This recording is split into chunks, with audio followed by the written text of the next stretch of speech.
Bon, on va démarrer tranquillement la petite introduction, ça fera venir tout le monde. Donc, bienvenue à cette visioconférence organisée dans le cadre de l'UT4M.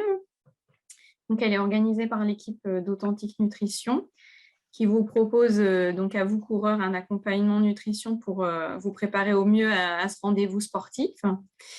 Alors moi, je suis Aurélie, je m'occupe du marketing et de la communication pour la marque.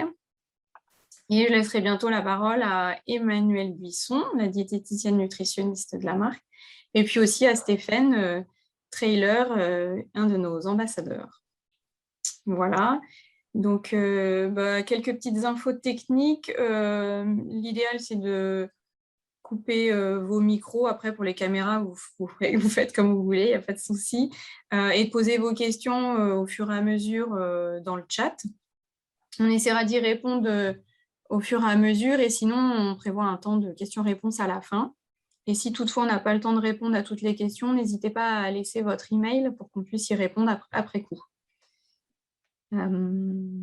Voilà, un petit mot d'introduction. Est-ce qu'on attend? On avait une première question. Est-ce qu'on attend encore ou pas?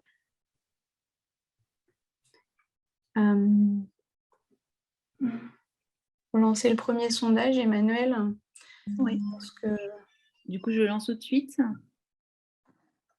Bah oui, de toute façon, c'est pas grave si tout le monde ne répond pas.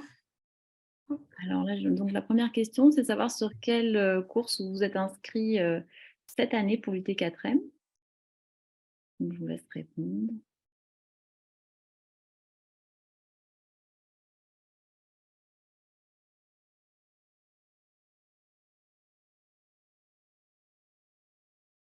Du coup, j'attends combien de réponses? Si on fait les calculs. 7, 8.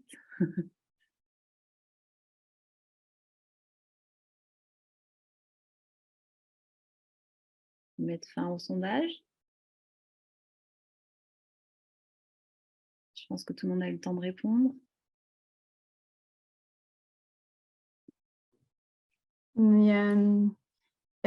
J'ai l'impression qu'il n'y a pas eu beaucoup de réponses, donc soit peut-être qu'il y en a qui ne sont pas encore inscrits ou qui font une autre course. Puisque les conseils peuvent de toute façon servir à tout type de course, que ce soit l'UT4M ou une autre. Donc, il n'y a pas de souci. Alors, je mets fin au sondage et je partage les résultats. Alors, du coup, il y a quelques personnes qui sont inscrites sur le 40 km et la suite sur le challenge. Alors, soit 80, soit 160. Voilà.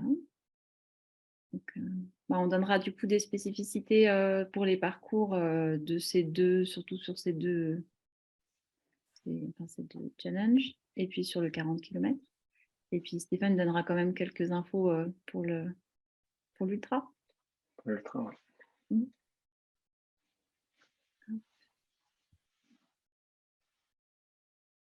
Alors, je vais revenir du coup.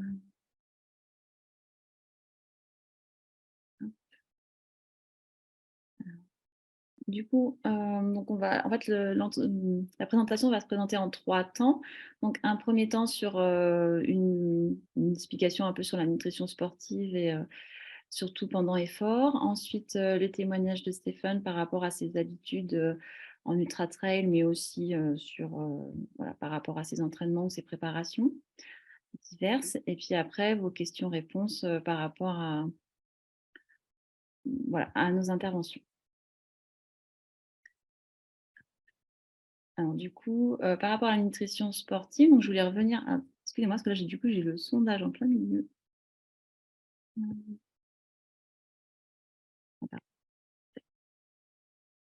J'arrive plus à voir l'écran. Non.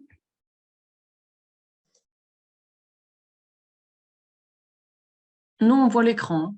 Ouais, alors moi je le vois, mais j'ai le sondage qui est devant, du coup je ne le vois pas bien. On va pouvoir fermer le sondage, non? Ouais, j'y arrive pas. Ah, attends, je vais le décaler. Voilà, on va mettre là. Alors, donc du coup, en fait, c'est juste un rappel. Donc, pendant l'effort physique, en fait, on a 3 types de carburant.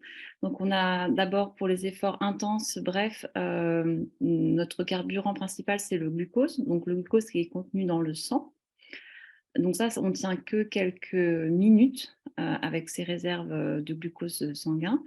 Ensuite, en fait, pour les efforts un peu plus longs, de environ 45 minutes quand on n'est pas trop entraîné, et plus on s'entraîne, plus on va avoir des capacités de remplir notre réservoir de glycogène, donc de glucose qui est dans nos muscles et dans le foie qui va augmenter, ce qui va nous permettre de tenir des efforts de 45 minutes ou plus. Et ensuite, sur des efforts plus longs, d'une plus longue durée, en fait, on va utiliser un peu le glucose, mais aussi donc, les acides gras, donc les graisses qui sont dans les tissus adipeux, et aussi un petit peu les BC2A qui sont contenus dans nos muscles au niveau des protéines. Voilà, donc pour les 3 types d'efforts, on va avoir 3 carburants avec des sources différentes, qui va expliquer qu'on va avoir une alimentation qui va s'adapter un petit peu différemment selon nos efforts.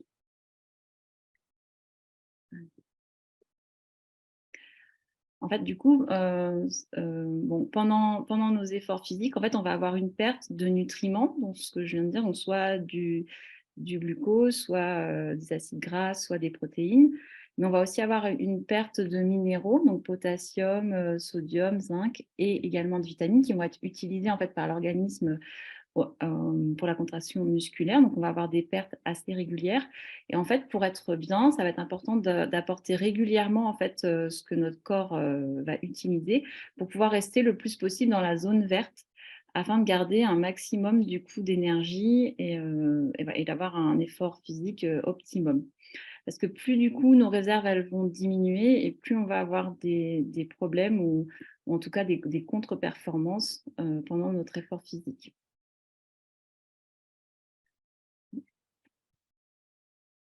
Donc après, il en est de même par rapport à l'hydratation. En fait, bah, c'est pareil, plus on va faire un effort physique et plus on va avoir des pertes en eau par la sudation et par rapport à la régulation de notre température à 37 degrés. En fait, pour que notre température reste à cette température, on va utiliser pas mal d'eau. Et ce qui va être important aussi, c'est de bien conserver une bonne hydratation pour rester également dans le petit bonhomme vert, parce que plus on se déshydrate et plus on va avoir des effets négatifs. Sachant que dès qu'on perd 1% en fait, de déshydratation, donc 1% de poids corporel, pour quelqu'un qui pèse 60 kilos, ça ferait qu'il perd. Quelqu'un qui va perdre 50 kilos, il va perdre donc 1%, on a dit que ça faisait 500 grammes. Donc ça va quand même relativement vite. On perd déjà à peu près 10% des performances physiques. Et en fait, plus on va descendre dans la déshydratation, quand on est à 2%, ben, on va déjà avoir un inconfort et puis une perte d'appétit. À 3%, on va seulement sentir la déshydratation ou l'envie de boire quand on a déjà 3% de déshydratation. Donc, on a déjà perdu pas mal aussi au niveau des performances physiques. Et en fait, on va avoir une augmentation de notre fréquence cardiaque qui va se faire du fait de cette déshydratation, en plus du coup de l'effort physique. Et puis plus on va monter en fait en déshydratation et plus on va avoir des effets négatifs jusqu'à des nausées, mal de tête, vomissements qui vont nous embêter pendant l'effort. Donc c'est vrai que l'hydratation, c'est vraiment quelque chose qui va être très important de combler régulièrement pendant l'effort physique pour éviter justement tous ces moments désagréables. Donc en fait, notre petit conseil, c'est de boire avant d'avoir soif, parce que quand on a soif, on est déjà à 3% de déshydratation, donc c'est trop tard, et de boire à peu près 150 à 200 millilitres toutes les 15 minutes. Donc j'avais un autre petit sondage à vous donner. Alors, je ne sais pas si vous l'avez.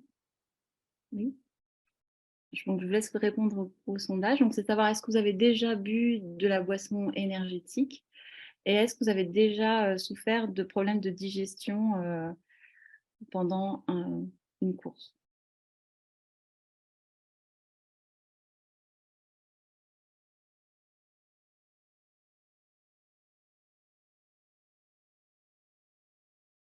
Alors, je ne sais pas si tout le monde a eu le temps de répondre au sondage.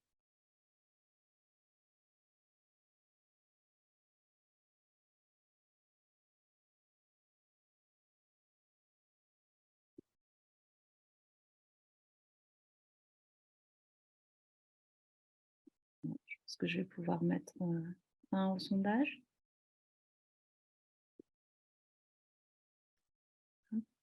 Alors, je partage les résultats. En fait, globalement, vous avez consommé, vous avez déjà consommé des boissons énergétiques et à peu près la moitié, même un peu plus, ont déjà eu aussi des problèmes de troubles digestifs pendant la course. Donc ça, on reviendra peut-être un petit peu là-dessus aussi avec Stéphane par rapport à qu'est-ce qu'on peut faire pour éviter ces troubles digestifs. Mais ça sera plutôt dans la deuxième partie. Alors, du coup, moi, je vais juste revenir un peu sur l'intérêt qu'on peut avoir de consommer des boissons énergétiques. Alors, une boisson énergétique, donc peut-être que vous le savez déjà vu que vous êtes une bonne partie à en consommer, mais donc c'est important par rapport à parce qu'en fait une boisson énergétique, elle va avoir c'est une solution isotonique, donc qui va avoir la même concentration que le sang, qui va permettre des échanges qui se font plus facilement par osmolarité du coup au niveau digestif, donc dans l'estomac et au niveau des intestins, qui va permettre du coup que l'eau et les nutriments passent plus rapidement en fait la paroi intestinale, ce qui va du coup permettre un meilleur confort digestif et puis une meilleure efficacité aussi au niveau de l'hydratation. Voilà, donc en fait une boisson normalement énergétique, il faut qu'elle soit avec une bonne tonicité. Donc, en teneur en glucides, on conseille d'être entre 60 et 80 grammes par litre pour être à peu près dans les mêmes proportions que la concentration glucidique du sang. Donc après, en fait, une autre source importante au niveau des boissons d'effort ou d'autres ou des gels d'ailleurs, c'est d'avoir une double source de glucides différentes, une en fructose et une en maltodextrine, par exemple, ou un autre ose. Parce qu'en fait, ça permet d'avoir une double entrée en fait, au niveau de la cellule, parce qu'on a deux portes. On a une porte en fait, pour le glucose. Donc en fait, la maltodextrine, ça va être plein de glucose les uns à la suite des autres qui vont être découpés ensuite par la digestion. Et on va avoir aussi une porte pour le fructose. Donc en fait, le fait d'avoir ces deux apports de sucre différents va permettre en fait d'ouvrir les deux portes et du coup d'avoir plus la possibilité de faire rentrer plus de sucre dans la cellule au moment de l'effort physique. Voilà. Ce qui va être aussi important par rapport à prendre une boisson d'effort que prendre que de l'eau, en fait, c'est que l'idée, c'est de trouver une boisson qui soit agréable au niveau de la saveur, du coup qu'on ait envie d'en boire plus que si on buvait de l'eau simple ou une autre boisson qui serait peut-être un peu plus écœurante. Et l'avantage aussi de la maltodextrine par rapport aux autres sucres, en fait, c'est qu'elle a un goût peu sucré, donc qui va permettre d'être beaucoup moins écœurante sur du long. Voilà. Donc d'apporter quand même suffisamment de sucre par rapport à nos besoins, parce qu'on va avoir quand même des besoins assez importants lors de l'effort physique, mais sans avoir ce goût d'être écœuré et du coup de s'arrêter avant qu'on ait rempli, voilà, qu'on ait pu apporter ce qu'on avait besoin pendant l'effort. Ensuite, Je pourrais juste rajouter sur le goût, pas hésiter à changer de goût justement aussi. Parce que voilà, dès qu'on est écœuré, c'est parce qu'on consomme beaucoup. Voilà, s'il fait chaud, tout ça, on consomme beaucoup. Et pas hésiter à changer le goût de la boisson régulièrement afin que ça passe plus facilement aussi. Oui, c'est vrai que l'intérêt de pouvoir aussi changer les goûts pendant l'effort quand c'est très long, c'est une bonne chose également. Voilà, donc ce qui est aussi important quand vous choisissez une boisson de l'effort, pour qu'elle soit efficace, il faut aussi qu'il y ait quand même suffisamment de sodium. Parce qu'en fait, l'osmolarité, elle se fait par les glucides, mais aussi par le sodium, donc par rapport à la concentration du sang. Donc, ce serait important d'être à peu près entre 500 et 700 mg de sodium par litre pour pouvoir garder cette osmolarité. Ensuite, c'est aussi important d'avoir du potassium parce qu'en fait, pendant la transpiration, on en perd aussi beaucoup de façon quand on sue, par la transpiration. On utilise aussi beaucoup de magnésium pour la contraction musculaire, donc on a une perte régulière. Ça peut être important d'en apporter ensuite pour lutter contre les crampes qui risquent d'arriver sur du long. Et il est conseillé aussi d'avoir de la vitamine C, de la vitamine E et du zinc qui sont des antioxydants. Parce qu'en fait, pendant la contraction musculaire répétée avec les chocs, en fait, notre corps fabrique des radicaux libres. Et en fait, pour contrebalancer cette production de radicaux libres, pour équilibrer, neutraliser un peu les choses, ça peut être bien d'apporter des antioxydants à ce moment-là également. Et il est important aussi qu'il y ait des vitamines du groupe B, parce qu'en fait, cette vitamine, c'est un catalyseur qui permet de métaboliser correctement le glucose au niveau de l'organisme. Donc, voilà. Donc, c'est important aussi qu'il y ait bien de la vitamine B en même temps que notre apport de glucose. Donc, c'est aussi important, d'après les études, d'apporter des protéines et surtout des BC2A pendant l'effort, pour plusieurs raisons. C'est qu'en fait, pendant un effort assez long, on a quand même un risque de dégrader nos muscles actifs. Et le fait d'apporter régulièrement des BC2A, ça réduirait, en fait, ça réduit la dégradation musculaire. Ça permet aussi de dégrader moins vite nos stocks de glycogène, donc d'avoir notre réserve en glycogène musculaire et hépatique qui va permettre de durer plus longtemps, voilà, de la préserver un peu plus longtemps pendant l'effort physique, et également de diminuer en fait les phénomènes de fatigue nerveuse centrale, donc de pouvoir rester concentré et vigilant plus longtemps également sur les efforts de longue durée. Et la quantité du coup de BC2A qui est recommandée pour éviter pour avoir ces effets-là, ce serait à peu près 1 gramme de BC2A par heure. Voilà, c'est pour ces raisons en fait que en tant que diététicienne, moi je conseille les boissons énergétiques. Mais en fait, souvent, ce n'est pas tout à fait suffisant pour apporter la quantité de glucides, surtout nécessaire pendant l'effort physique, parce qu'on a des pertes quand même qui sont assez importantes. Donc en eau, en vitamines et en nutriments surtout en glucides. Donc d'apporter donc régulièrement pendant l'effort, dès le début, toutes les 10-15 minutes, boire, et ensuite toutes les 30-45 minutes, manger des petits bouts de barre ou consommer des gels, permet vraiment de rester le plus longtemps possible dans la zone verte pour éviter de passer dans la zone, on va dire, orange, où on pourrait commencer à avoir peut-être des débuts de crampes ou des troubles digestifs, des coups de fatigue et aussi une baisse de motivation. Et surtout, ne pas aller dans la zone rouge où là, on est obligé d'arrêter notre effort physique parce qu'on est descendu trop bas en fait, dans notre réservoir d'énergie et d'hydratation.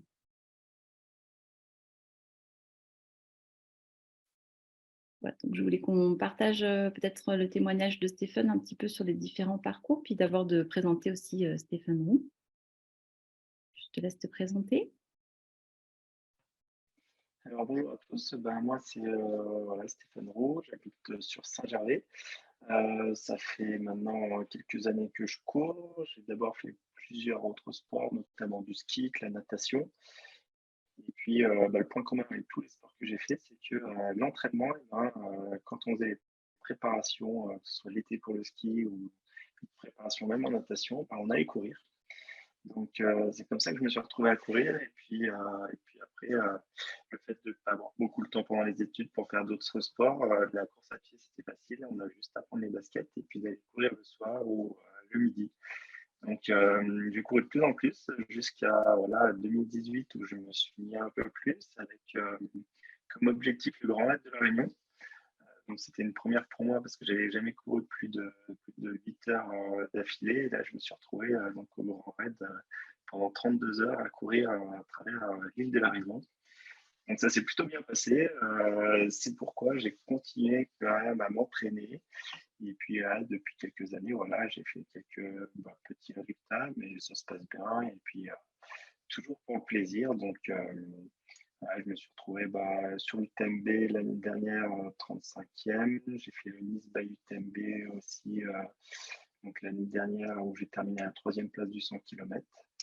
Et puis cette année, ça sera direction Restonica en Corse. Et puis on verra ensuite pour la fin de saison, puisque pour l'instant, pas d'autres objectifs. Sinon, j'organise aussi l'Ultra Trail La Montagnarde. Et puis la diagonale du Mont-Joli, donc 1 km vertical. Donc c'est deux formats totalement différents, mais très sympa à organiser aussi. Voilà. Alors, oui, pardon. Tac. Après, voilà, donc plutôt sur tout ce qui est alimentaire, c'est vrai que déjà la première chose que je conseille, moi, c'est de ne pas faire des tests le jour de course. Souvent, c'est compliqué parce que les produits coûtent cher, tout ça, mais il faut quand même tester vraiment en amont pendant nos entraînements. Et c'est pas tester une seule fois la barre ou la boisson qui nous convient, c'est régulièrement sous voilà, toutes les différentes températures, s'il fait chaud, s'il y a du soleil, de la pluie.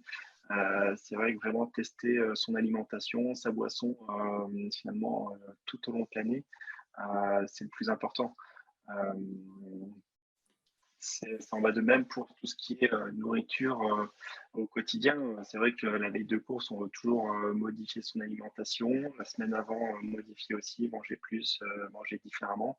Alors que non, il vaut mieux garder la même alimentation tout au long de l'année, même les 2 semaines qui précèdent la course.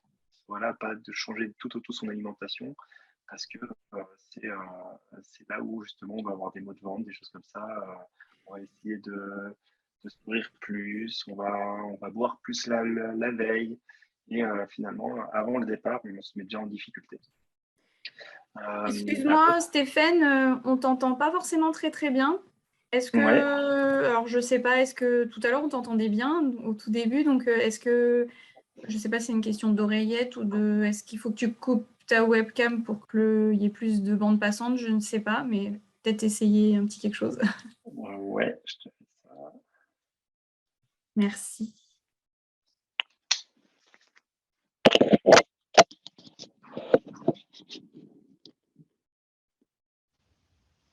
Allô?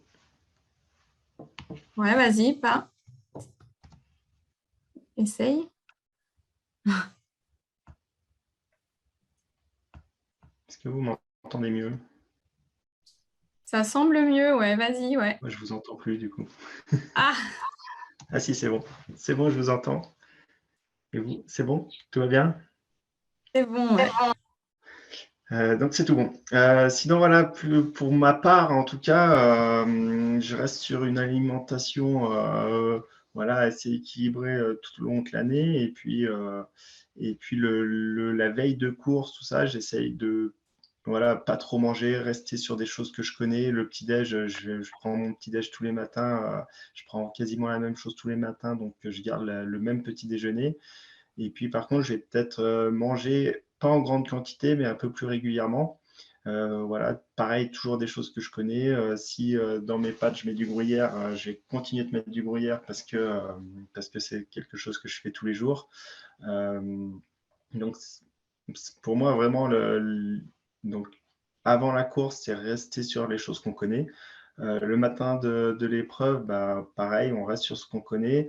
Après, c'est des fois pas forcément évident quand voilà, on se déplace souvent sur les courses. Donc, on est à l'hôtel, on loge dans des endroits. C'est là où c'est intéressant voilà, d'essayer. Par exemple, on voit les flapjacks.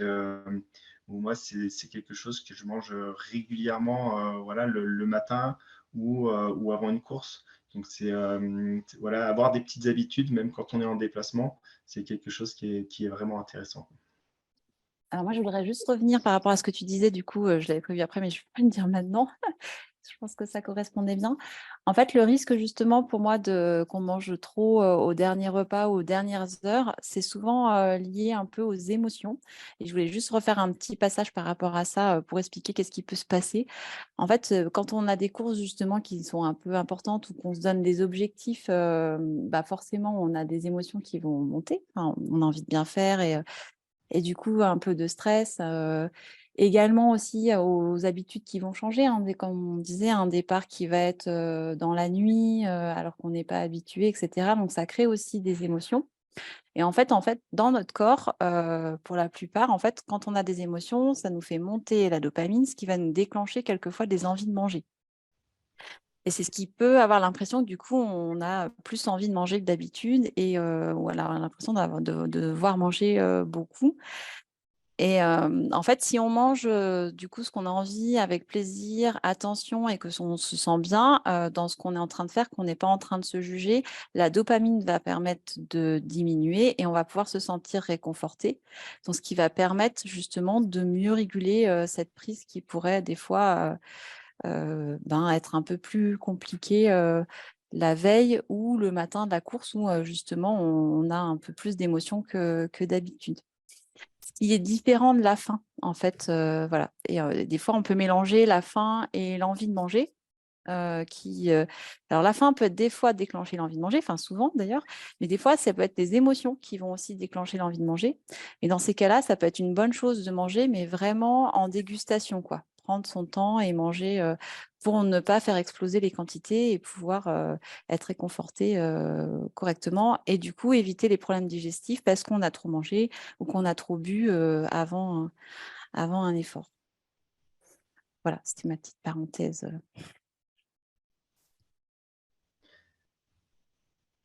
Du coup, on peut revenir sur le petit déjeuner, si tu veux. C'est parfait.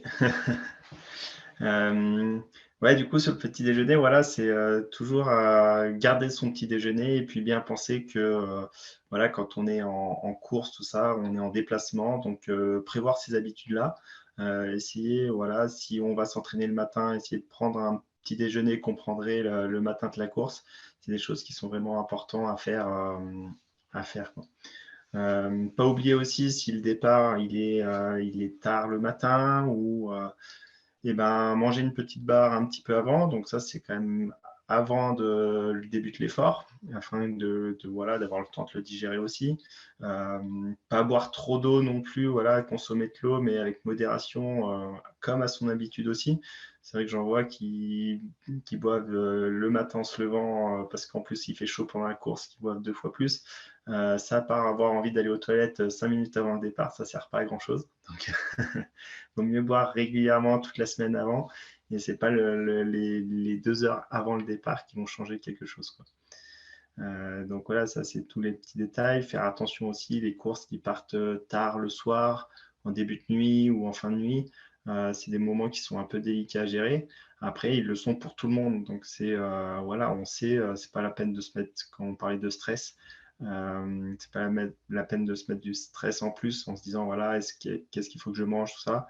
Non, on continue de faire ses repas normalement et puis prendre une petite barre 2 heures avant le départ, 1 heure avant le départ selon les besoins. C'est ce qu'il faut faire. Ça ne sert à rien de se lever 3 heures avant, refaire un festin juste avant, se recoucher et espérer que ça marche pour le lendemain. Souvent, c'est pas une bonne idée. Après, ça, si on a l'habitude de le faire, ça, c'est autre chose. Mais souvent, il vaut mieux manger le repas le soir et puis même si la course est à 3 heures du matin, se relever voilà, et puis manger sa barre 2 heures avant, on sera aussi bien que qu'en se couchant à 15 heures l'après-midi, en se levant à minuit et en se recouchant derrière, ça ne marche pas beaucoup. Et puis tu disais aussi peut-être les habitudes de sommeil à décaler un peu si justement il y a Ouais, des départs. alors voilà, il y a les plans alimentaires, mais c'est vrai que tout ce qui est avant la course, ça va être aussi donc l'alimentation et va avec le sommeil beaucoup, puisqu'on va essayer une course qui part le soir. Ben, je sais que moi, j'essaye de. Voilà, ça, c'est les 2 semaines avant, je vais me coucher un peu plus tard, je vais me lever un peu plus tard pour quand même garder mon rythme de sommeil et mon nombre d'heures de sommeil pour pas être fatigué. Mais ça, je le fais en amont. C'est 3 jours avant, ça sert à rien parce que souvent on dort mal, on n'y arrive pas. Donc vraiment en amont, voilà, si la course est à minuit, bah, pas hésiter à aller se coucher à minuit et demi. C'est des petits détails parce que finalement, on sera quand même fatigué au moment du départ de la course. C'est l'heure normalement où on va se coucher. Mais ça permet, voilà, de se sécuriser en se disant que voilà, on a pris du sommeil en plus. C'est plus de la capitalisation plutôt que de réellement te l'effet parce que dans tous les cas, quand on part de nuit, ben, c'est un moment où à cette heure-ci, normalement, on va se coucher, quoi. Ça marche aussi pour le matin. Si le départ est à 4 heures du matin, pas hésiter à aller se coucher plus tôt pendant les deux semaines qui précèdent. Et puis, pendant les 2 semaines d'avant. Et puis, voilà, se lever plus tôt aussi. Tout ça, c'est plus des détails en termes de stress pour se mettre bien avant la course plutôt qu'un impact réel, même si ça a son petit effet, et notamment, voilà, l'envie et puis de détermination juste avant. Ok. On peut regarder quelques profils, du coup, peut-être le 40, vu qu'il y avait pas mal. Alors, du coup, là, on en est où? On peut Parce faire, qu'il y avait aussi... On peut faire celui-là, peut-être, oui. ouais, allez. Ça fait partie des formats les plus compliqués puisque c'est en 4 jours, 4 jours différents. Alors moi, personnellement, j'ai jamais fait 4 courses en 4 jours, donc je me suis arrêté à 2, donc sur 2 jours. Après, je pense que finalement, c'est reproduire un peu le schéma. Voilà, ça va être surtout la mise en place avant. On va pas varier beaucoup par rapport aux autres courses, donc avant le premier jour. Mais voilà, c'est toujours pareil, garder le petit-déj, garder les choses qu'on a l'habitude de faire. Quand c'est des courses voilà, de 20 km, on va donc toujours garder le maximum de réserve, sachant qu'on a les 4 jours qui suivent derrière. Il faut quand même avoir conscience que voilà, si on, je sais que sur certaines courses, par exemple de 20 km, on n'hésite pas à prendre des gels en se disant ce gel-là, j'ai mal au ventre à la fin, mais sur 20 km, ça me donnera les énergies et puis j'aurai mal au ventre le soir, mais du coup, le lendemain, j'aurai plus rien, quoi. Alors que là, on va préparer ces 4 jours comme si la course durait 4 jours aussi, donc garder ses réserves au maximum pour les 4 jours, quoi. C'est quelque chose qui est un peu différent d'une course d'un jour sans penser au lendemain. Je ne sais pas ce que tu en penses là-dessus, Manu. Oui, oui. Du coup, en fait, ce que j'avais, enfin, juste pour revenir un petit peu à mon graphe que j'ai fait, c'est vrai, ce qu'on conseille là, c'est de consommer où il y a les petits cercles rouges, une compote énergétique, un gel ou une barre, et en effet, quelque chose qu'on a l'habitude et qu'on sait qu'on digère bien, et de pouvoir garder une hydratation tout le long, à peu près à 500 millilitres par heure, de boissons énergétiques ou d'eau. Donc voilà, selon ses habitudes. Et je pense, enfin, ce qui me paraît moi aussi important, justement, quand on répète comme ça 4 jours de suite, c'est la récup juste derrière. De ne pas oublier qu'on a une fenêtre de récupération de 0 à 30 minutes après l'effort physique. Donc, c'est vrai que si vous pouvez consommer une boisson de récupération ou en tout cas une collation de récupération juste après l'effort, ça me paraît important justement pour profiter de cette fenêtre de récupération qui permet vraiment d'optimiser la récupération musculaire à ce moment-là. Voilà, au niveau, donc une collation de récupération, c'est un apport en protéines et en glucides en même temps. Je ne sais pas si tu veux compléter. Ouais.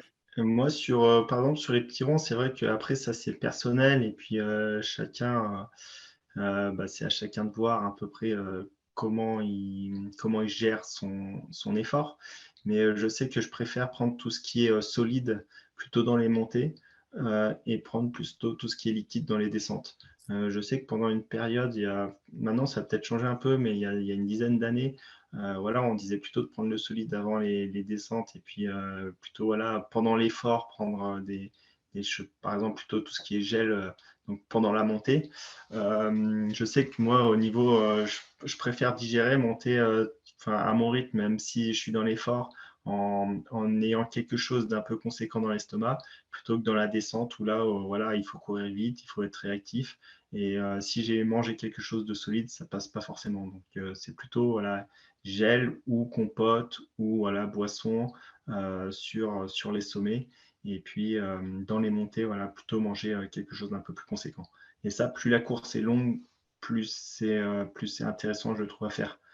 Sur une course courte, finalement, tout ce qui se digère facilement, gel, compote, c'est quand même, sur 20 km, c'est quand même à privilégier généralement pour optimiser.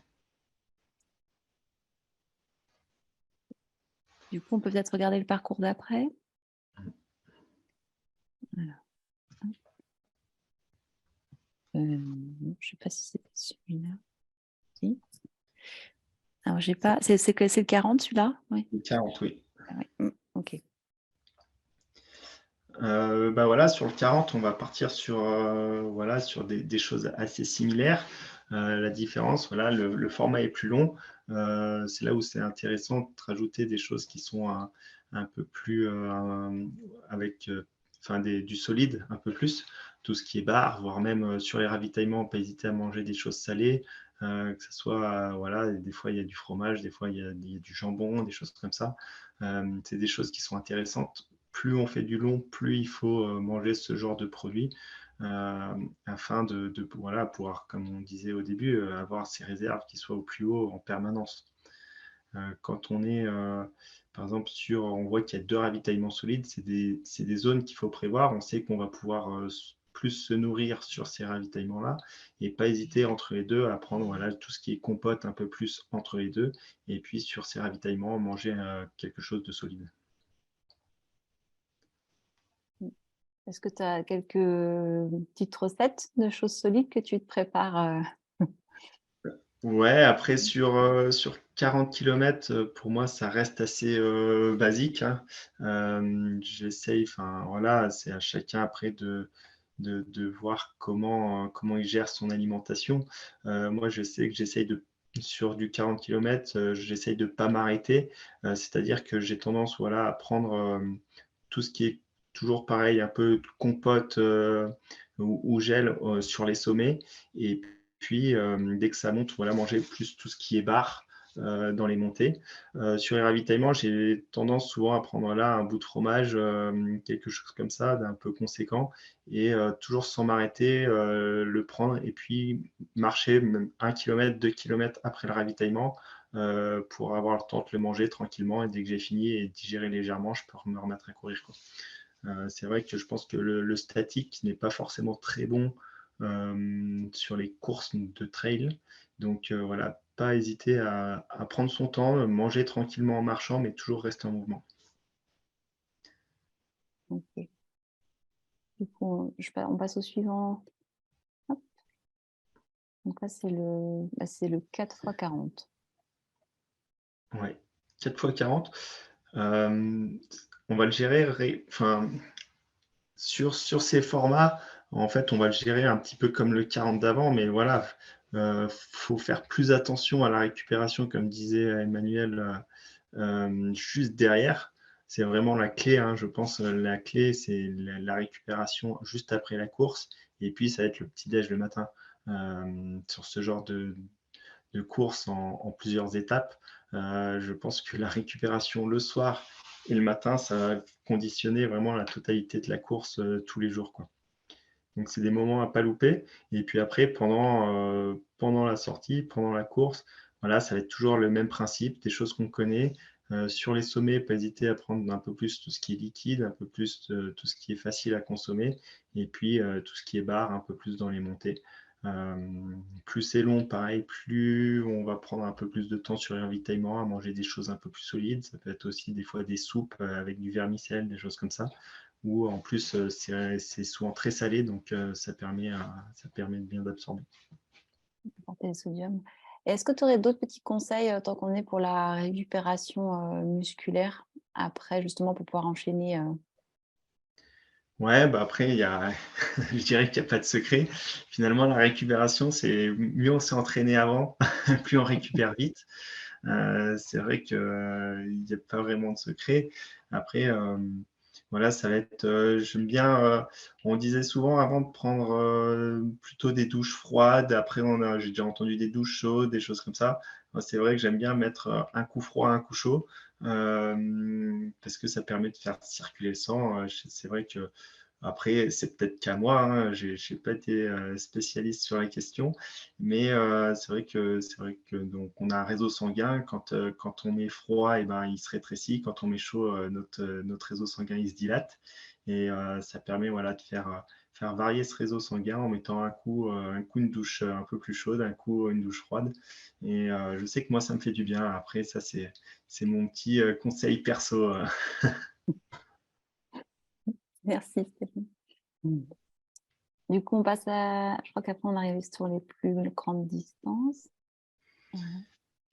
Voilà, sur voilà, tout ce qui est 100 km et au-dessus, ça va être plutôt les distances que j'affectionne, que je connais. Donc voilà, les autres distances, je les fais aussi, mais plus finalement en termes d'entraînement pour m'entraîner sur du long. Et finalement, plus c'est long, bah, plus c'est intéressant voilà, de connaître ce qu'on va manger, de connaître son alimentation. Et puis aussi beaucoup de varier son alimentation. C'est quelque chose que je trouve très important. Tout ce qui est bar, tout ce qui est boissons énergétiques, pouvoir varier les goûts des boissons énergétiques. Je sais que dans une course de 100 km, je varie au moins une ou deux fois le goût de la boisson énergétique, quitte à revenir sur le même goût au début.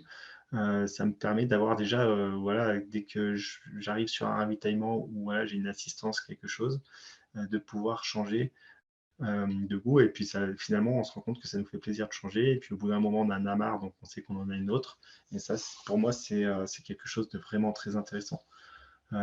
Sur du long aussi, j'aime bien aussi tout ce qui est, on a des bars qui sont salés, il y en a qui sont sucrés. J'aime bien varier aussi. Je suis plutôt à manger des bars salés la nuit, j'ai remarqué, et plutôt sucrés le jour. Donc, mais pareil, quand je mange 3 bars sucrés, ben derrière, je vais essayer de manger plutôt une barre salée afin de varier et puis d'avoir des apports différents à chaque fois. Et pareil, si je mange 3 bars, j'essaye de jamais manger 3 fois la même barre. J'essaye de manger 3 goûts différents afin de toujours varier au maximum. Puis tu me disais, en fait, même sur du long, tu commences déjà dès les 30 premières minutes. Ouais, c'est tout de suite dans les 30 premières minutes. Après, personnellement, j'ai remarqué entre la première heure et la deuxième heure, là, j'ai un peu plus de mal à manger, mais ça, c'est personnel. Donc, souvent, je ne m'inquiète pas parce que j'ai mangé déjà un petit peu avant. Et puis, l'heure, je me rentre dans un rythme, dans mon propre rythme. Donc, je mange un peu moins, mais derrière, j'essaye voilà, de remanger un peu plus. Afin, voilà, on sait qu'il y a des moments dans une course longue où on n'a plus envie de manger, on n'a pas envie. Donc, soit on se force, ou soit si on se connaît bien, on sait qu'il y a des périodes et derrière, par contre, là, il faut manger un peu plus afin de refaire des réserves, quoi. Mais là, c'est vraiment à se connaître. Mais le mieux, c'est vraiment quand même de manger toutes les 30 minutes quelque chose, quoi. Après, c'est pas facile toujours à faire. Ça dépend si on est en plein effort à un endroit, c'est peut-être judicieux d'attendre 2 minutes de plus et puis de le manger plutôt que se dire voilà, ça fait 30 minutes, il faut que je mange, quoi. Ça reste du trail, ça reste des parcours qui sont différents à chaque fois. Donc, il faut toujours faire ça judicieusement, hein. Je pense que c'est la base. Si on sait qu'il y a un petit plat derrière où on peut marcher, c'est plus facile de se nourrir plutôt qu'en pleine montée ou en pleine descente. Il ne faut pas hésiter à attendre 5 minutes de plus, quoi, à mon avis. Puis du coup, tu nous parlais aussi que des fois, vers la fin, tu avais quand même besoin d'une petite boisson réconfortante. Oui, alors ça, voilà, c'est une boisson réconfortante. Pour moi, c'est le coca. Je sais que c'est beaucoup décrié. C'est beaucoup décrié. Après, pareil, si je bois du coca, ça va être toujours coupé avec de l'eau parce que je ne le bois pas pur non plus. Mais c'est vrai, par contre, j'essaie de surtout pas le prendre en début de course. Voilà, la boisson réconfortante va arriver quand je suis en difficulté, plutôt sur les fins de course, les endroits difficiles. Mais voilà, pas sur un 100 km. J'essaie de voilà, prendre le coca sur les derniers ravitaillements. Des fois, je peux me prendre un verre de coca sur un ravitaillement. Enfin, toujours pareil, un verre qui est coupé aussi, mais sur un ravitaillement. Mais ça peut m'arriver aussi mettre moitié eau, moitié coca sur les 2 derniers ravitaillements parce que j'en ai besoin et que voilà, on a bu des produits énergétiques, des boissons d'effort, des choses comme ça toute la course et qu'on a besoin aussi de changer, prendre autre chose. Je ne le conseille pas en début de course parce que souvent ça fait du dégât. Mais voilà, quand ça fait 80 km qu'on court, si je pense qu'on prend une demi-bouteille une demi-flasque mélangée avec de l'eau, ça peut nous faire du bien aussi. Donc après ça, pareil, c'est à chacun de. Est-ce que du coup, je peux lancer le petit sondage, savoir connaître un peu les Ouais. boissons réconfortantes.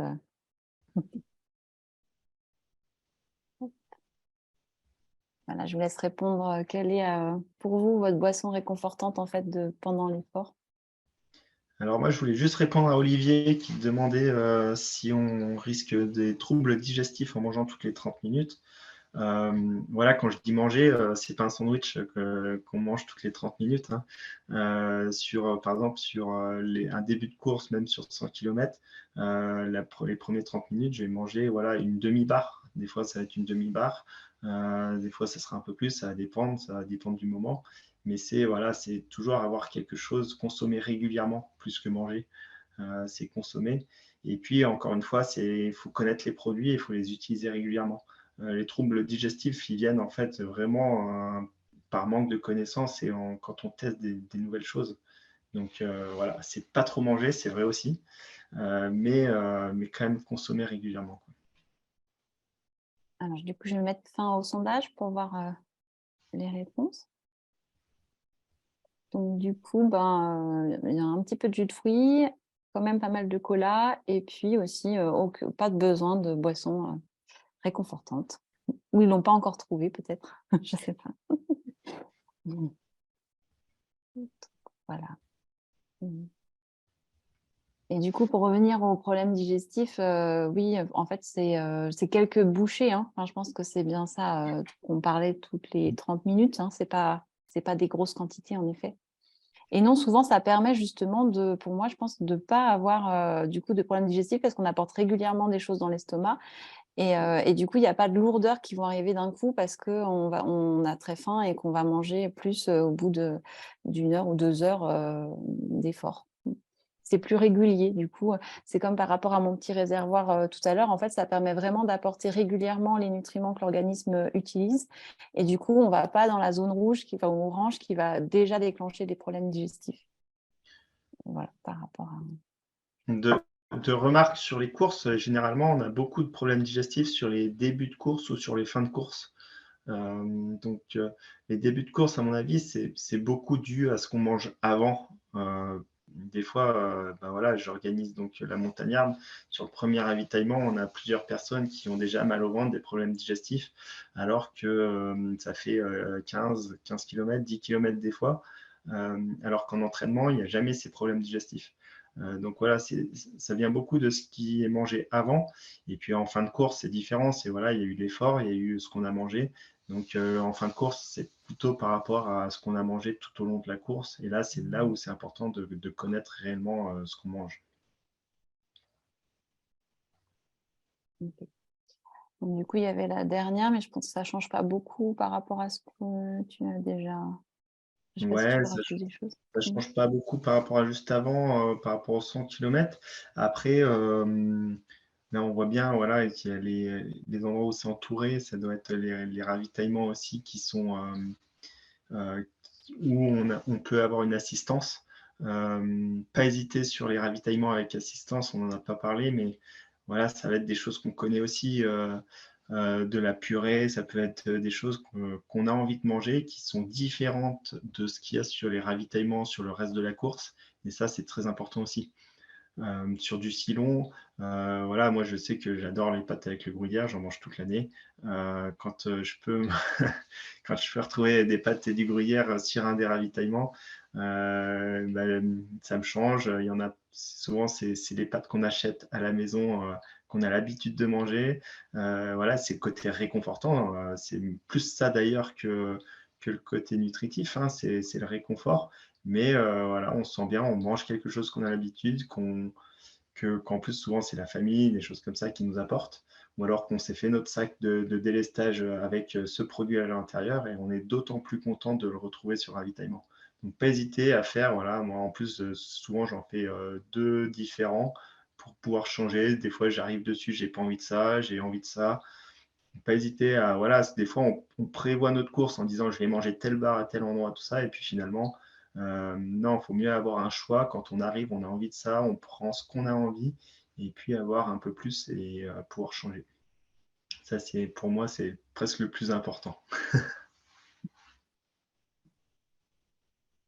Du coup, je reviendrai peut-être sur ma diapo sur le réconfort pour appuyer un peu plus ce côté important de la nutrition et du réconfort.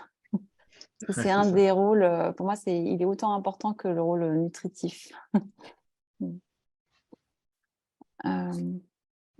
Voilà, donc du coup, il y avait qu'est-ce qui fait qu'on va manger trop, ça on en a parlé, hein. Et en fait, parce que si on regarde en fait la régulation de notre alimentation, elle se fait par la faim et par les émotions. Et normalement, il y a un équilibre homéostatique, donc ça veut dire qu'il se fait tout seul, comme notre température à 37 degrés, hein, qui va réguler en fait notre prise alimentaire. C'est-à-dire que quand je vais manger par émotion, en fait, ça va décaler ma faim un peu plus tard, ou alors même sur mon appétit global de faim. Donc, il n'y a pas de risque en fait de manger par émotion. Il y a juste la façon dont on va manger qui va être importante pour pouvoir justement être réconforté. Et en fait, l'alimentation, elle a vraiment ce rôle de réconfort également qui est autant important, parce qu'on a notre santé psychique, on va dire, émotionnelle, et notre santé physique, physiologique, où là, on a tous les besoins, vitamines, minéraux et nutriments. Et pour moi, en fait, les deux parties sont équivalentes. Alors, on parle beaucoup dans la société de la nutrition du côté physiologique, et on parle peu, ou ça commence à venir un peu du côté émotionnel, mais voilà, pour moi, elle a vraiment son impact. Et justement, sur des trails très longs ou même des trails quand on n'a pas l'habitude, il y a le côté émotion quand même qui prend une bonne part. Et du coup, sur le côté détermination, de garder sa motivation jusqu'au bout, bah, il y a ce rôle vraiment émotion qui a toute son importance, à mon avis aussi, pour la réussite de notre objectif. Voilà. Et puis, donc, du coup, on avait déjà parlé un petit peu des facteurs aussi qui pouvaient faire qu'on allait être un peu moins stressé sur des compétitions importantes. Et du coup, de prévoir ce que tu disais un petit peu à l'avance, Stéphane, les petites routines à l'avance, donc par rapport au sommeil. C'est-à-dire, c'est vrai que souvent, la veille des courses, on dort très mal. Et ça, c'est normal parce que du coup, on est un peu excité par rapport à l'objectif qu'on s'est donné, et du coup, c'est pas grave, et on va juste essayer de dormir ou d'adapter son sommeil quelques jours avant. Idem pour l'hydratation et l'alimentation. Et en parlant de ça, on peut aussi faire des recharges en maltodextrine, en carbo, 4 jours avant notre objectif, pour vraiment aussi éviter les surcharges de trop gros repas qui peuvent alourdir et faire mal du coup au ventre, et tout en apportant quand même les quantités de bien remplir nos réserves de glycogène en amont. Alors, je ne sais pas si tu pratiques un peu, Stéphane, ou pas du tout. Je fais pas plus attention que ça. Après, voilà, j'essaie de me nourrir quand même correctement les 2-3 semaines avant les gros objectifs. Donc, ça en revient un petit peu à ça, hein, puisque voilà, même si je fais pas plus attention que ça, je prends des boissons avant, je mange des choses que j'ai l'habitude, et puis je fais attention à voilà, tout ce qui est fibres aussi, pas manger trop de fruits la veille de la course, des choses qui paraissent presque logiques, mais que voilà, des fois on a un peu du mal à faire aussi. Donc après, c'est comme je dis toujours, hein, si on a l'habitude tous les matins de prendre son jus d'orange, les choses comme ça, faut pas hésiter à continuer. Hein. C'est si on le prend tous les matins, qu'on va courir tous les jours avec, et qu'on le prend aussi, on n'a pas de problème avec ça. C'est pas le jour de la course, c'est pas ce verre de jus d'orange qui va nous poser problème, quoi. Donc vraiment continuer ses habitudes et manger ce qu'on a l'habitude de manger, quoi.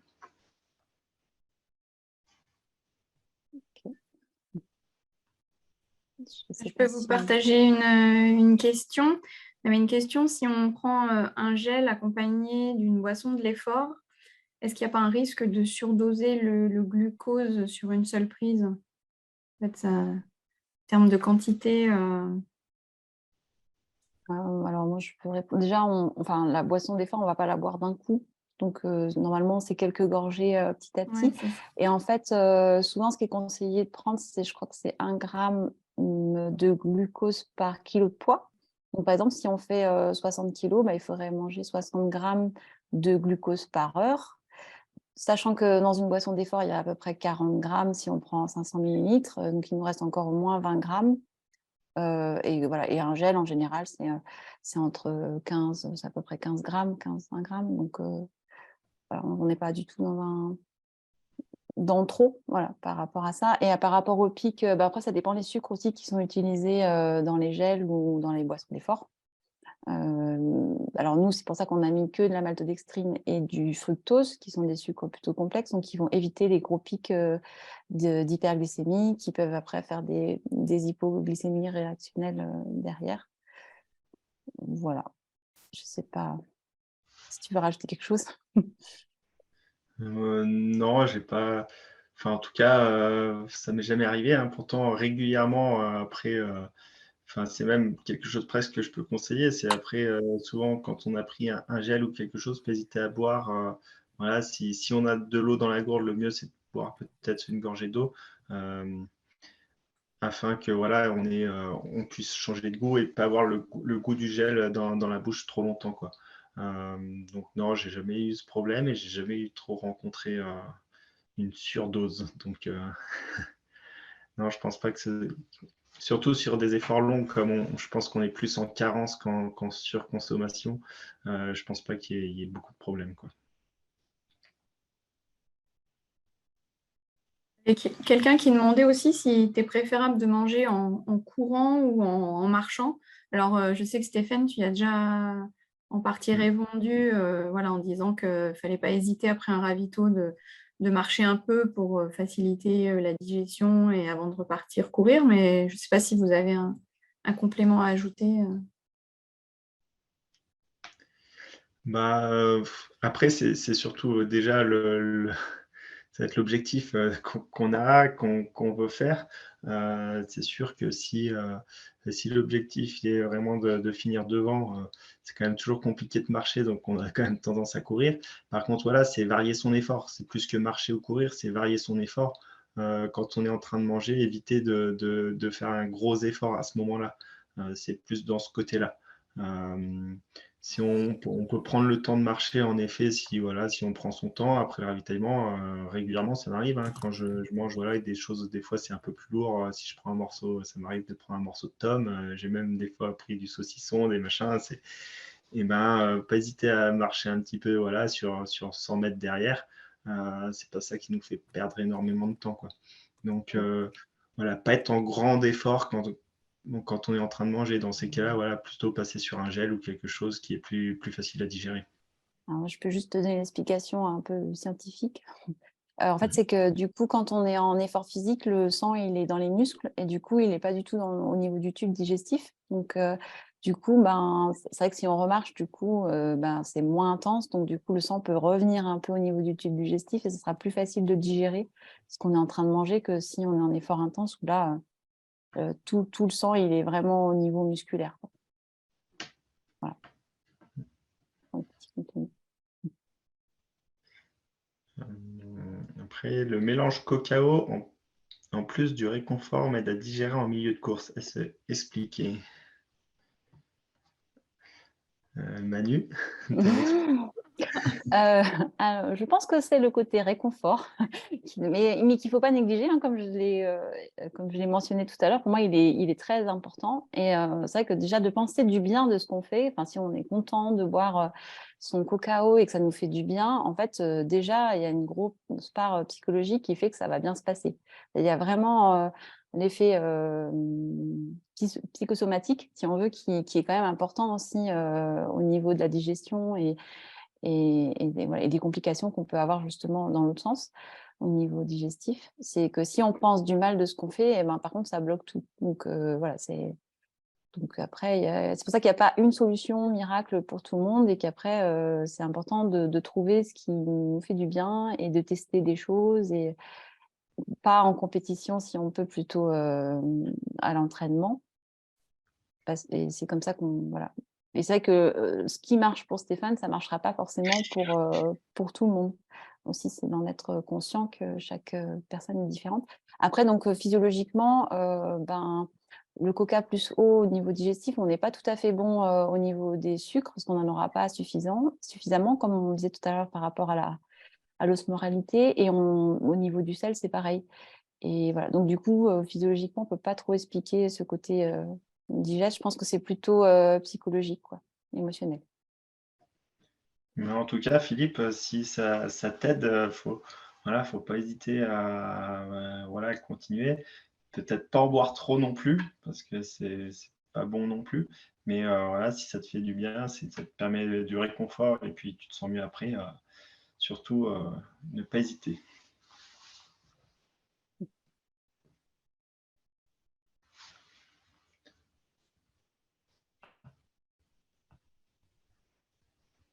Voilà, je ne sais pas si vous avez d'autres questions. Moi, j'ai eu une petite question par rapport au temps qu'il fait. Est-ce que s'il fait très chaud, est-ce qu'il faut changer ses habitudes, adapter certaines choses plus particulièrement? Oui, je dirais oui, parce que voilà, on va transpirer plus, on va suer plus, on va perdre plus de sel.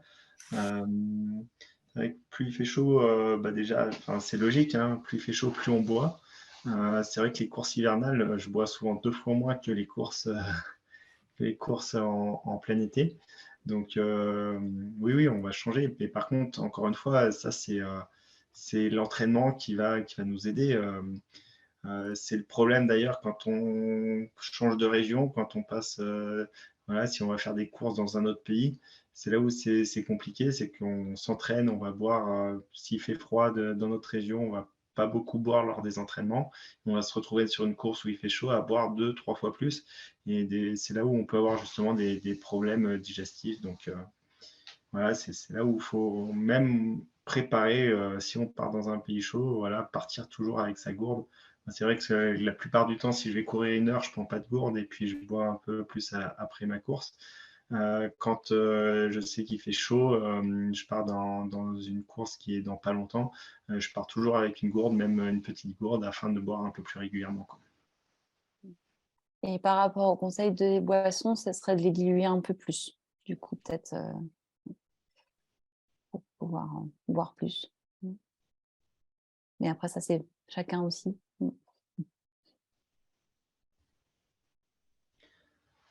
Pour la pastille de sel, bah, je pense que c'est une bonne chose. Après, moi, du coup, j'ai tendance à beaucoup plus saler tout. Voilà, si j'ai fait des pâtes, des choses comme ça, je les ai beaucoup plus salées qu'à l'habitude, afin d'avoir un maximum de sel. Après, une pastille de sel, si Alors, ça te...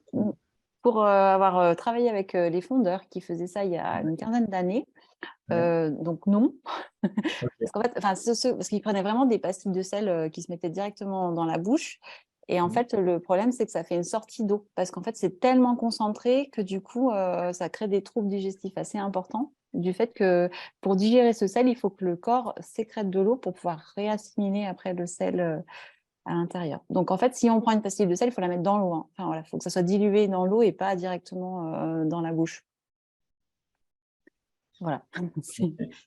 Mais après, pourquoi pas, si on veut rajouter du sel dans l'eau, pourquoi pas. Mais pas directement tout seul. Moi, je le déconseille. Voilà. Moi, je le mettais plutôt sur mes aliments, donc après, mais j'ai jamais pris de pastille de sel directement.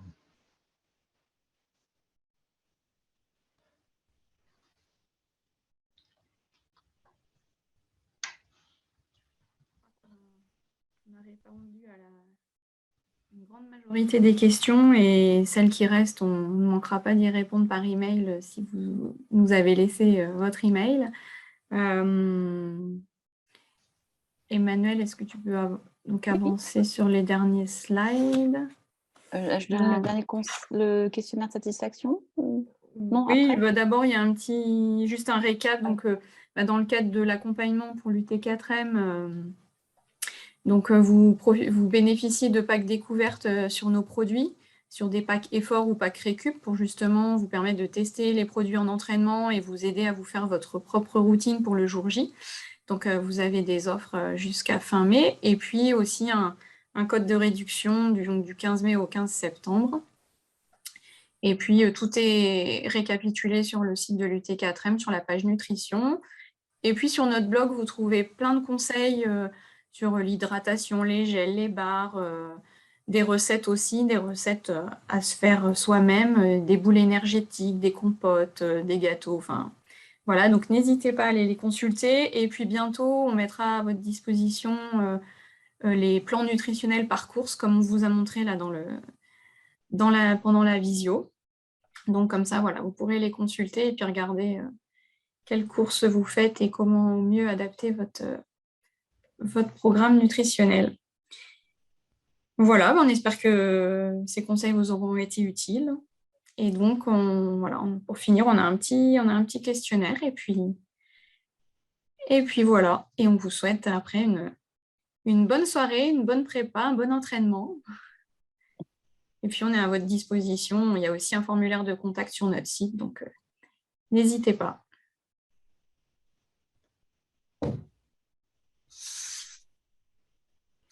Et puis surtout, sur une course, pas de stress, on s'amuse et puis souvent, c'est ce qui fait le tout.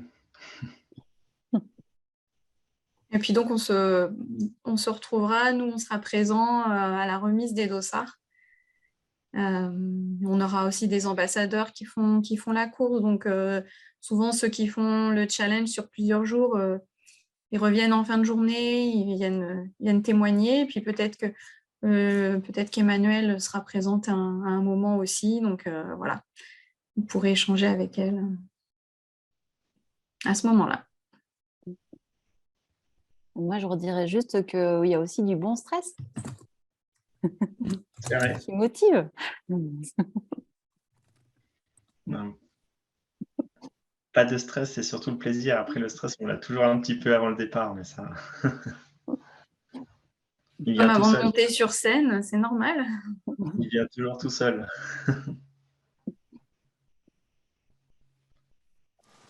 Donc, je vais peut-être mettre fin.